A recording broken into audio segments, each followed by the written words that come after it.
Oy binira, target mo ko. Pero iba yung nangyari, naging tropa ko si Yusong. Gusto ko sana ng suntukan eh, kaso nga lang hindi ko mapigilan boy na maging mabait. Tapos inutusan pa ako. One hit mo namin. Win streak ako tas talo sa inyo ha. So weird. Eh napaka-basic lang naman ang pinapagawa mo sa akin. Ito boy, sample. At dahil tropa ko yung bulate, syempre apat na lang yung kalabang ko dito. Hindi ko inutusan yan at syempre siya yung nagbigay sa akin ng permiso boy. Ganto, wapak, kamaw ko, pinapa. Pinagmamastan ko nga si Miss Choco, naging kampante ako boy. Tinira pala ako ni bulate. Aba, isa kang traitor pre, hindi na ako makatakbo kaya recall.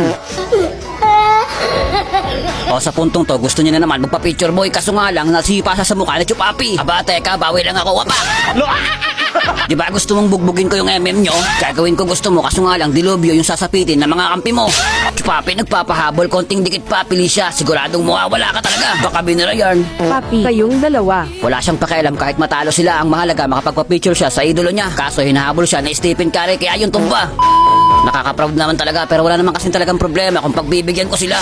Kung mapapansin nyo, nagdadragon bulati talaga siya boy para makalapit sa amin. Ang kaso nga lang, lagi siyang hinahabol ng Stephen Curry namin. Kaya yun, bagsak na naman siya. Pero wag ka mag-alala, gagawin ko naman yung sinabi mo na bugbugin ko yung marksman nyo. Hala, nawala, napapalakas yata. Tropa talaga kami, kung mapapansin nyo boy, hinahabol siya ng Curry, kaya no choice siya, nagdadragon siyang bulate. Tingnan nyo naman boy, talaga magpapabugbog siya para lang makapagpa-picture sa mga idolo niya. Kaya sana yung iba dyan, na kapag nakilala, wag nyo ipagdamot yung mga ganyang bagay. Napakaliit lang naman yan boy eh. Maliit na bagay para sa atin, pero para sa kanila boy, napakalaking bagay non recall. Magandang pwesto na sana, kaso nga lang si Miss Choco binubugbog boy. Teka, dyan ka muna at gagawin ko lang yung pinangako ko sa'yo. Huwag kang maiinip, mga isang konyat lang naman to eh, tingnan mo. Wapak, kamao ko, pinapak. Teka, alam nyo ba kung ba't nag-aantay ako dito? Nasa loob si Miss Choco, kinulong ba naman boy tsaka pinatumba? At syempre, hindi pwedeng walang bawi.